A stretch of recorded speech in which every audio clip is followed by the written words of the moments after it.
வணக்கம். நாங்கள் தற்பொழுது மாவட்டபுரத்திலிருந்து சற்று தொலைதூரத்தில் இராணுவத்திடமிருந்து பொதுமக்களிடம் கையளிக்கப்பட்ட காணி தொடர்பாக சற்று பார்ப்போம்.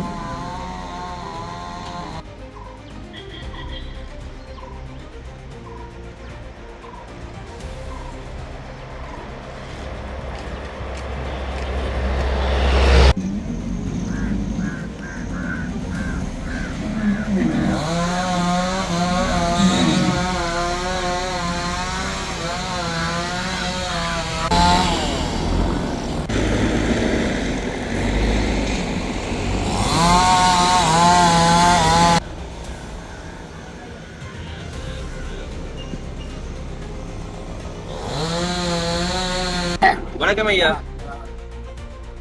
நாங்கள் 87 நாங்கள் இருக்கிற இடம் வந்து சொந்த இடம் வந்து கேகேஎஸ். சொந்த இடம் வந்து கேகேஎஸ். நாங்கள் இப்போ 90ஆம் ஆண்டு 87 தான் ஆரம்பத்தில் இருந்து நாங்கள் இடியிலட்ட ஓடி வந்து திக்கம்மன் கோயிலிருந்து அந்த இதோட கிளியடிக்க வரைக்கும் அப்படியே நாங்கள் படிக்கிறோம். நேராக வந்து திக்கம்மன் கோயிலிருந்து அப்படியே வந்து மல்லாமிலிருந்து அப்படியே மக்கள் அவ்வளவே இருக்கும். எல்லாரும் மூட்டை முடிச்சல் எல்லாரும் மூட்டையில் காயும் பழக்கையில் எல்லாரும் இவ்வளவு சொத்து பத்து எல்லாத்தையும் இழந்து கொண்டு நாங்கள் வந்துனாங்க. கையில வந்து ஒன்றும் இல்லை. எங்களை குழந்தைய கூட்டிக் கொண்டு நாங்கள் அவ்வளவு சிரமம் நாங்கள் அப்படியே போய்கொண்டு கடைசியா அப்படியே நாங்கள் தொடர்ந்து போய் யாழ்ப்பாணம் இருந்தோம். யாழ்ப்பாணம் ஆமி வருகின்ற கையோட 90ஆம் ஆண்டு ஆமி வருகின்ற கையோட நாங்கள் அப்படியே போய் இடியில சனமாவில் சனங்களை செல்லு அடிபட்டு மற்ற பொம்பர் அடிபட்டு குண்டுகள் போட்டு எல்லாம் நாங்கள் சித்திரவை கழுவப்பட்டால் நாங்கள் இந்த கேகேஎஸ் இருந்து எங்கள் தொங்கல் முடிவு வந்து கேகேஎஸ் தான் எங்கள் முடிவு. அங்கேருந்து நாங்கள் படிக்கிறாங்க. இன்னும் நிரந்தரமான வீட்டுக்கு நாங்கள் இந்த மனு சேரையில் எங்களுக்கு தாண்டி அங்கே வீட்டுக்கு தான் நாங்கள் அந்த இடத்துக்கு போய் அங்கே இருக்கக்கூடியதாக இப்போ நாங்கள் அந்த இடத்தையும் முடிச்சுட்டு இந்த இடத்துல தான் வீடு வாடகை இருக்கிறோம். இப்போ என்னன்னு சொன்னால் நாங்கள் இப்போ வந்து விட்ட இடங்கள் வந்து மாம்பழ வந்து யுத்த காலத்திலே வந்து மதிக்கப்பட்டதால் இப்போதான் வந்து ஒரு 3 நாளோ 4 நாள் வந்து இருக்கிறது. ஆனால் இங்கே சகல சனங்களும் பழைய வழி வந்து இன்னும் அந்த விட்ட இடங்கள் வீடுகளுக்கு இன்னும் இடைப்பாம்புட்ட வழியாக இருக்கு. இனிமேலும் நல்ல ஒரு இது கிடைக்கும் என்று மற்ற ஒரு வழி கிடைக்கும் என்று நான் நினைக்கிறேன். எத்தனை வருஷம் இருக்கு 35 வருஷம். இதெல்லாம் வீடுகளை யாழ்ப்பாணம் வந்து இன்னொரு சிங்கப்பூர் இப்போ அது வந்து நம்மளுக்கு எல்லாம் காடுகள் வீடுகள் அழிஞ்சி போய் வீடுகள் இல்லாமல் சில அந்த சிட்டுப்பட்டு குண்டு விழுந்து அதோட மற்ற கலெக்டர் ஏரியா ஃபுல்லாக பலாலி தொங்கல் ஃபுல்லாக வெறிய முடியாது. ஒரு வீடுகளும் இல்லாமல் எல்லாத்தையும் இடித்து தள்ளி எங்கள் வீடு வாசல் எல்லாம் சரி. இப்போ நாங்கள் வந்து இப்போ ஒரு வீடு வாடகைலாம் இருக்கு. ஊராக்கள் இங்கே இருக்கணையோ இல்லை புலம்பெயர்ந்து போட்டினையோ? சிலாக்கள் வந்து விட்ட இடங்கள்ல ஊராக்கள் வந்து வசதியான சனங்கள் வீடு வாசலை கட்டிட்டு சில வசதி இல்லாதவர்கள் அப்படியே விட்டுக்கிறாங்க. இந்த இடம் விட்டுக்கிறாங்க. நீ சனங்களை நீ வந்துட்டால் டெவலப் ஆகி இருப்பாங்க. வசதிகள் உள்ளவர்கள் டெவலப் ஆகி இருக்குது. சில வசதி இல்லாதவர்கள் இப்படியேதான் இருக்கு. இது பாதை என்று சொன்னீங்களா ஐயா? இது வந்து மாம்பராய் பாதை வந்து இது வந்து அங்கே கீர்மலை ரோட்டுக்கு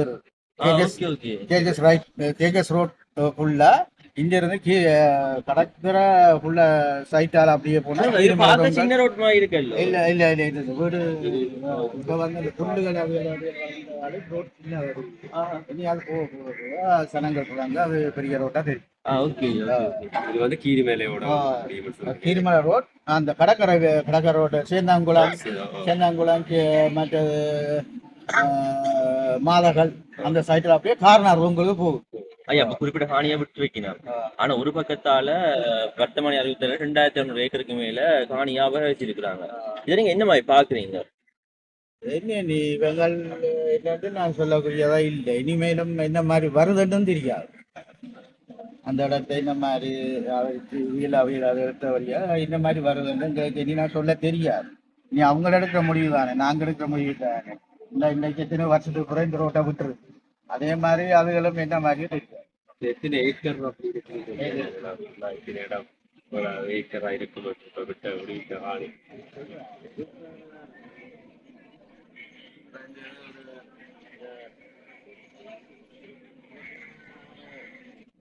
ஏக்கர் வந்து ஒரு 30-40 ஓகே நன்றி.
அண்ணா அப்ப நீங்க சிக்னல்ல இருக்கக்குள்ள இங்க வந்த நீங்களா? வந்த நாங்களாம் இப்ப பெருசா இந்த பாதைகள் இருந்தது உள்ளுக்கு பெருசா போற சின்னாக்களான பயத்துல போகலாம். அப்ப உங்களுக்கு 5 வயசு அப்படி இருந்திருக்கு. அம்மா பார்க்க வரைக்கும் பக்கத்துல போய் பார்ப்போம். அந்த சன்னதி கோயில் அங்கே இதெல்லாம் கூடுதல் அமுதி பார்த்து போடுறாரு. இப்ப எல்லாம் அந்த அருக்கலால போறது அந்த அச்சு வேலை ரோட்டால போடும். அப்ப பார்த்த ஒரு இடத்தை பார்க்க நீட்டா தான் இருந்தது.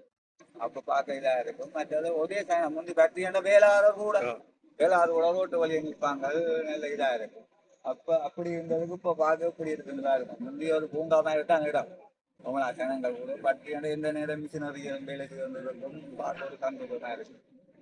இப்ப எல்லாம் காடு வசதி இருக்கிறாங்க. இப்ப அனுர அரசாங்கத்துல காணி விடுவிக்கிற படி நீங்க என்ன நினைக்கிறீங்க? அதான் தங்க ஆட்சிக்காண்டியே வந்தோன்னா விடுவிக்கிறாரு. ஆட்சியோட இப்படி இருக்கணும்ன்றதுக்காண்டி அது விடுவிக்கிறாங்க. இதான் நடக்குது. இந்த வலாளிகள் எல்லாம் தொடர்ந்து இருக்கிறாங்க. பின்னேரம் பேருந்து கூட்டி போடுவாங்க. அதெல்லாம் போயிடலாம் பெண்கள் போட்டு கிடக்கா தொடர்ந்து எல்லாம் விடணும். அப்படியே இருக்கணும். நீங்க அதை விட்டுட்டு இந்த பாருங்க இப்ப பெட்ரோல 5 ரூபா குறைச்சி இருக்கிறோம். இது லட்சம் முடிச்சா பழையபடி 100 ரூபா கூடுதோ 200 ரூபா கூடுதோ தெரியாது பிரச்சனை. ஆட்சிக்காண்டி அவங்க எதையும் செய்வாங்க. அப்ப நாங்கள் அதோட போராடி பிரயோசனம் இல்லை. எங்களுக்கு இதுக்கு ஒரு விடிவு கிடைக்கும். இதே மாதிரி ஒரு விடிவு கிடைக்கும். எல்லா இடம் விட்டுப்படி நிரந்தரமா இருப்போம். அதான் எங்களுக்கு சந்தோஷம். அதை விட்டுட்டு தங்களுடைய ஆட்சிக்காண்டி துறக்கிறது கூட்டுறது இதெல்லாம் போய்வே. அதான் நேற்று பெற்றோல பெற்றடிக்க சொல்றான் தம்பி இப்ப குறைச்சி இருக்கு. லட்சம் முடிய பழையபடி கூட்டுவாங்க. கேட்ட குறைப்பான அரிசியை குறைப்பான் அதை குறைப்பான்னு துறா திரும்ப பழையபடி மக்களை தானே போட்டு தாக்க வருது. அவங்களுக்கு என்ன அவங்கள ஆட்சியில இருந்து கொண்டு தாங்கள் புதுசா ஒவ்வொரு இதுகளை அணி கொண்டிருப்பினே செய்வது. அதான் நடக்குது நாட்டுல. இப்ப ஒவ்வொரு தங்களுடைய ஆட்சிகள் இருந்தோண்டு மைண்ட் அப்படி செய்தவன் அவர் தெளிவா செய்தவன். ஆனா ஒரு நிரந்தரத்துக்கு வரை இவர் வந்தோன்னா தானும் உங்களா சந்தோஷப்பட்டாரு. உங்களா சாமான சொல்லி உங்களாத்த செய்தார். ஆனா எங்க இந்த மாதிரி தானே இருக்கு. என்ன பிரயோசனம்? ஒரு பிரயோசனம் பாதையை திறந்து விட்டா என்ன பிரயோசனம்? பாதையை திறந்து விட்டோன்னா சாப்பாடு வரப்போதும் ஒன்றுமே இல்லை. இப்ப திறந்து விட்டு போனா நாளைய பார்த்தா வீடு இருக்கா சேர்ந்து கலட்டிட்டு போவாங்க. சப்போர்ட்டா செய்வாங்க சேர்ந்து. அவ அது அந்த அந்த முன்னோர்கள் கேண்டு கலந்துட்டாங்களா இந்த இதுக்கு பக்கத்துல கலட்டி அடுத்த நாள் பார்த்தா மேல இருந்த கேடரை கொண்டு வரும். அவனே தடறான். பாமியில இருக்கிற பாயிண்ட்ல அவன் இருக்கிறான். கேடரை கொண்டு விட்டான். இவைக்கு தெரியாம போகும். அது போகும். அது தெரியாம போகும். அதே மாதிரி தான் வீட்டுக்குள்ள வீட்டுக்குள்ள வீட்டுக்குள்ள நான் எடுக்கவே ஒரு ஆளுக்கு ஏதோ எடுத்து கழட்டி கொண்டு எப்படி கிடக்குது. ஒரு 4-5 நாள் போக இந்த இரும்பே தூக்குவான். இந்த ஜன்னல் நிலைகள் எல்லாம் கம்பியை கலட்டி கொண்டு புல்லா கொண்டு வருவாங்க. அதான் இருந்து கஷ்டப்பட்டு வாழ்ந்தவனுக்கு அதுக்கு அருமை தெரியும். இவங்க புரிஞ்சு கொண்டு விற்கிறவங்களுக்கு அதுக்கு அருமை தெரியும். இது ஒரு ஓடு கொண்ட புரண்ட போகலாம். அவன் என்ன செய்வாங்க, ஓட்டை கலாட்டி கீழே போட்டு மரத்தை கொண்டு விட்டு கொடுத்தான். ஜன்னலை கலாட்டி கொண்டு விற்பான். இப்ப இனி இந்த பாகங்களும் இந்த இரும்புல இருக்குன்னு நினைக்கிறீங்க. அதுக்கும் போ வங்கடா சப்போர்ட்டோட நடக்க மற்றபடி பேருந்து கொண்டு போனா அப்படின்னு இதுக்கு முதல் எத்தனையோ டோன் கணக்கான இரும்பா இவ சேர்ந்து கொடுத்தாரு. உள்ளால விட்டு கொடுத்தோடனா புறாவு பொலிஸ் வந்து வாகனமே பொலிசுல நிற்கும். பொலிசுல நிற்குது வாகனம் சேர்ந்து செய்யறது. அதான் தமிழன் செத்து போடும் தாங்கள் எப்படியா வர்றவங்க நம்மளா நடக்கும். சில இடங்கள் பெற்றிருக்கிறாங்க. பாளையப்படி இந்த பாதைகள் கூட்ட வண்டிகள் நிரந்தரத்துக்கு இல்ல. தமிழனை போட்டு நசிக்கிறோம் தான் அவனுக்கு அது ஒரு பிரச்சனை இல்லை. தமிழன் எப்படி கேடு கட்டு போனாங்க சேர்ந்து கிள்ளி விட்டுட்டு பார்த்து கொண்டு இருப்பாங்க. சரி, என்னுடைய பண்ணுத்துறை ஜபரஞ்சன். எனக்கு இங்கே மாங்கொல்ல வீதி காங்கேசந்துரா மேற்கு A233 பிரிவு. இதில் 34 பரப்பு காணி, என்னுடைய 10 பரப்பு, ஒரு அக்கா மேரக்கம் எல்லாமே சேர்த்து 34 பரப்பு 2.4 ஏக்கர். இந்த காணிக்கு நான் 2018ஆம் ஆண்டு 90ஆம் ஆண்டு உடுப்போட போய் 2018 இருந்து நான் போராட வலிக்கிருந்தேன். நான் தளபதி மேலாளி தளபதி மேலாளருக்கும் இங்கே உள்ள 513வது கிரிக்கெட் பிரிவுக்கும் பல முறை கடிதங்கள் கொடுத்தோம். ஜிஏ மூலமாக கொடுத்தோம். ஜிஏட்ட போய் கவர்னர்கிட்ட போய் ஒரு இடம் பல கிடைக்கிறது. பல ஜனாதிபதி மேலே இங்கே வந்திருக்கிற வாக்குகளுக்காக அவைகளுக்கு வந்து மேடையில் பேச சொல்லின மக்கள் காணி மக்களுக்கு. ஆனால் எந்த விதமான ஜனாதிபதி மேலும் இந்த மக்கள் காணியை மக்களுக்கு கொடுக்கல. தாங்கள் வாரதான் தங்களோட வாட்டுகளுக்காகத்தான் அவர்கள் முதலிடம் கொடுத்தார்கள். தற்போதைய ஜனாதிபதி பாஷூருக்கு வந்திருந்தார். நான் மகளிர் வீட்டில் தான் பாஷூரில் பக்கத்தில் நான் இருந்தேன். எனக்கு அங்கே அவருடைய மீட்டிங்குக்கு போக முடியவில்லை. நான் டிவி மூலமாக அந்த காணொலியை பார்த்தேன். அவரும் சொன்னார் மக்கள் காணி மக்களை தந்து. நான் பவனீசன் மீடியா அவரை கூப்பிட்டு நான் ஒரு பேட்டி என்று கொடுத்தேன். அதில் இருந்து என்னுடைய காணி பிரச்சனை பிரேலிக்கமானது. அதன் பிறகு இளங்குமரன்கிட்ட போனேன். இளங்குமரன்கிட்ட கடிதம் கொடுத்தேன். இளங்குமரன் ஆக்சிடென்ட் பட்டு கிட்டத்தட்ட ஒரு 20 நாளைக்குள்ள வேறு களத்துக்கு தொடர் போட்டபடியே அங்கே வாங்க உங்களுக்கு என்ன பிரச்சனை என்று எங்களோட சம்பவ இடத்துக்கு இங்கே வந்து முழுக்க எல்லாம் ஆராய்ஞ்சு பார்த்து நல்ல முடிவு நான் உங்களுக்கு தருவேன் நினைச்சேன். பிறகு நான் பிரகாஷ்கிட்ட போனேன், எங்களோட காங்கிரஸ் அமைப்பாளருக்கு. அவரையும் சொன்னார், அங்கே நான் உங்களுக்கு 1ஆம் தேதி விட்டு தருவேன் என்று. இப்போ 1.5 மாதத்துக்கு முன்னே எனக்கு சொல்லிட்டேன். மே மாதம் 1ஆம் தேதி நான் உங்களுக்கு காணி பெற்று தருவேன். அந்த உறுதிமொழியை அவரை காப்பாற்றிட்டேன். அதுக்கு பிறகு கடத்தொழில் அமைச்சர் பல தடவைகள் அங்கே அவரிடம் சென்று அவர் தான் முதலாவதாக இந்த மகஜர்களை வேண்டி சிமெண்ட் ஃபேக்டரிக்கு விஜயம் செய்திருந்தேன். என்ன சந்திக்கிறதுக்கு ஒரு தரம் விடை இல்லை. நான் அவருடைய வாகன தொடர் அணியில் நடுவில் நின்றேன். அமைச்சர்கிட்ட வாகனத்தை மறைத்தேன். அதிலிருந்து தான் முதலாவது தொடர்பு அவருக்கும் எனக்கும் வந்தது. மகஜர் கொடுத்து வீடு காட்டினேன். இறங்கி வந்து இந்த வீடு பார்த்தவன் இன்னுக்கு முழுக்க இராணுவம், போலீஸ், புலனாய்வுகள் எல்லாம் நிற்கிது. அவர் காரால் என்ற ஜீப்பால் இறங்கி வெட்டி இப்படி பார்த்தார். மோப்பில் நடந்த இந்த சிமெண்ட் ஃபேக்டரி மோப்பில். அப்போ அதிலேருந்து எனக்கு நம்பிக்கை வந்திருக்கு. ஒரு அமைச்சர் வந்து கடத்தொழில் அமைச்சர் வந்து என்னுடைய வீட்டை பார்க்கலன்னா எனக்கு நிச்சயமாக இந்த வீடு கிடைக்கும் என்ற நம்பிக்கை எனக்கு இருக்கிறது. அதன்படியே எனக்கு வீடு கிடைச்சிருக்குது. இதுக்குள்ள 35 குடும்பம் இருக்குது, 17 வீடு இருக்குது. ஒரு பேரும் இங்கே இல்லை. இப்போ பாருங்க, நீங்கள் வந்து என்னோட பேட்டி எடுக்கிறீங்க, ஒரு பேரும் இல்லை. நான் தனியாக தான் இருக்கேன். அப்போ நான் இப்போ எந்த செலவில் தான் என்னால் ஏழுமான ஒரு 4-5 வீடளவு தூரம் இந்த பாதையை, நாங்கள் பிறந்து வளர்ந்த பாதையை காண்பிக்கிறதுக்காக நான் இதில் வந்து நான் இந்த பாதையை, இந்த காணியை துப்புரவாக்காங்க, இந்த பாதையை துப்புரவாக்க எனக்கு பொது நலத்துக்காகத்தான் நான் போகிறேன். ஆகவே எனது NPP ஜனாதிபதிக்கு நன்றி தெரிவிக்கிறேன். இளங்குமரன் தம்பிக்கு நன்றி தெரிவிக்கின்றேன். பிரகாஷுக்கு நன்றி தெரிவிக்கிறேன். கடத்தல் அமைச்சருக்கு நன்றி தெரிவிக்கின்றேன். என்னது GS எங்களோட கிராம சேவையாளர் அவர்களுக்கு நன்றி, துணிந்தனவருக்கு நன்றி தெரிவிக்கின்றேன். பிரதேச செயலர் சத்யசீரன் அவருக்கு நன்றி தெரிவிக்கின்றேன். முகம் பெயர் சொல்லாமல் தங்களை இருக்க சொல்லி 2-3 பேர் எனக்கு சொல்லியிருக்கிறேன். அந்த பின்புலத்தில் எனக்கு சரியான உதவியை பெற்று தந்திருக்கிறேன். எனக்கு சிங்களம் தெரியாது. சிங்களம் அவர்களுக்கு தெரியும். அவர்கள் பல தடவைகள் என்னை சந்தித்து என்னை இருத்தி நான் கட்டாயமாக நாங்கள் பெற்று தருவோம் என்று பெற்று தந்திருக்கிறோம். எல்லாருக்கும் எனது நன்றி.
உங்களுடைய வீடு வந்து இன்றைக்கு இராணுவத்தால் விடுவிக்கப்பட்டிருக்கின்றது. என்னம்மா எங்களோட சந்தோஷமாக இருக்கா இந்த மாதிரி? சந்தோஷமாக தான் வந்தாங்க. ஆனால் எங்களோட வீட்டுக்கு வந்து கூரையும் இல்லை, ஜன்னல் கதவு ஒன்றும் இல்லை, தண்ணி சிவர் மட்டும்தான் இருக்குது. அதை சுற்றி வர எல்லா வீடுகளும் நல்லா தான் இருக்கிறோம். எல்லாம் கூரை அதோட நல்லா இருக்குது. எங்களை வந்து ஒரு வீடு மட்டும்தான் கூரை இல்லை, கதவு ஜன்னல் ஒன்றும் அப்போ கவலையோடு இருக்கும். எத்தனை வருஷம் நீங்கள் இந்த இடத்த விட்டு போய்? 90ல் போனது 35 வருஷம். 35 வருஷமா வேணும். பெரிய பெரிய அப்போ இங்கே வந்து இருக்கிறோம்.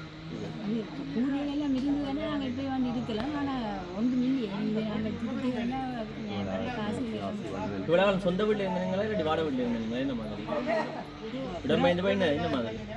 இடம்பெயர்ந்து ஒரு இடமா போயிட்டு வந்து இப்போ சொந்தமாக தான் போயிட்டு ஐயா ஐயா பேரா பழைய கதையில் என்னவா இந்த இடத்தை விட்டு போனது இந்த மாதிரி தெரிஞ்சாத உங்களுக்கு கதைக்கோன்னு ஒரு ஆர்வத்தை இருந்தால் சொல்லுங்கள். 90 வந்து படிக்கிறது அந்த வீட்டு 90ல் ஓகே வீடு நல்ல வசதியாக வாழை மரங்கள் தென்னை மரங்கள் எல்லாம் வசதியாக இருந்தது. போன்ற வகைக்கு யோசனை தான் இருக்குது. இனி மட்டும் பழையலை கொண்டு வரண்டா எவ்வளோ சிலவு இருக்குது, சரி தான் செய்ய வேணும். விட்டது ஒரு சந்தோஷம் இருக்கேன். இப்போ நாங்கள் அதை விட்டு பிரியோசனம் இல்லை, சந்தோஷமாக இருக்கு. தான் பிரச்சனை. அப்போ இங்கே போய்க்குள்ள என்னமா இருந்தது? எங்கே போய் இருந்த நீங்கள்? நாங்கள் இங்கே இந்த வழிகிட்டு போய் திருக்கம்பங்கோடு இருந்து மல்லாமிருந்து இடியிலிருந்து யாழ்ப்பாணம் இருந்து அப்புறம் கொழும்பு போயிட்டு திரும்பி வந்து இங்கே இருக்கிறோம்.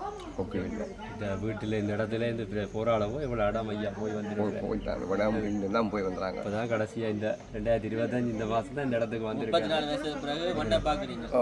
தான் பார்க்குறோம். சரி, நன்றி. விடுவிக்கப்பட்ட பாதை விடாதான் சென்று கொண்டிருக்கிறோம். இந்த பாதை எப்படி இருக்குமென்று தெரியல. முதலாக போய் கொண்டிருக்கிறோம்.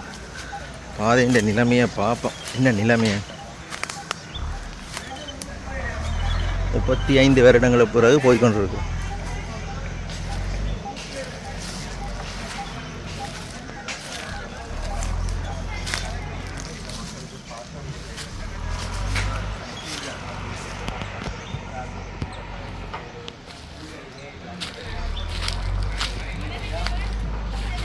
வீட்டுக்கு கூரை ஒன்று இல்லை. எல்லா வீடுகளுக்கும் கூரை இருக்குது, இந்த வீடுக்கு மட்டும் கூரை இல்லை.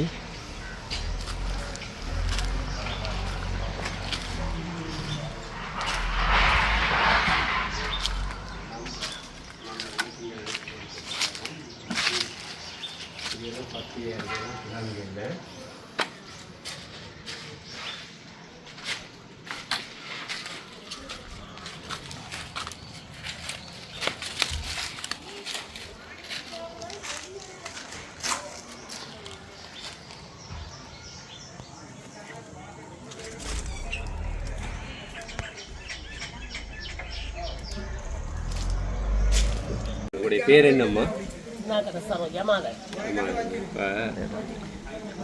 இப்போ இது வந்து உங்களோட இந்த இடம் தானே? சரி. இப்போ எத்தனை வருஷத்துக்கு அப்புறம் இந்த வீடு வந்து காணி விட்டுருக்கீங்க உங்களுக்கு? 30 வருஷம் 25 வருஷத்துக்கு கூட தான் இது அதே வீட்டே பார்க்கிறார். அவ தான் வீடு பார்த்தது. குடிபுந்தம் இல்லை, குடிபுந்தத்தோடய போயிட்டேன்.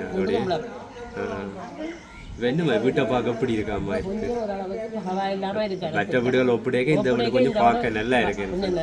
நல்லா இருக்கு. இந்த கணவன் வந்து பாவிச்சபடியா இந்த இருந்தபடியா இந்த வீடு வந்து நல்லா இருக்கு. ஒன்றும் இல்லாமல் இருக்கிற வீடும் பக்கத்தில் இருக்க பார்க்க இது கொஞ்சம் கதவுகளோ இதுகளை பார்க்க நல்லா இருக்கு. இந்த பிள்ளைங்கினபடியே எல்லாம் கூட நல்லா இருக்கு. பெயிண்ட் அடிச்சு பாவிச்சிருக்காங்க.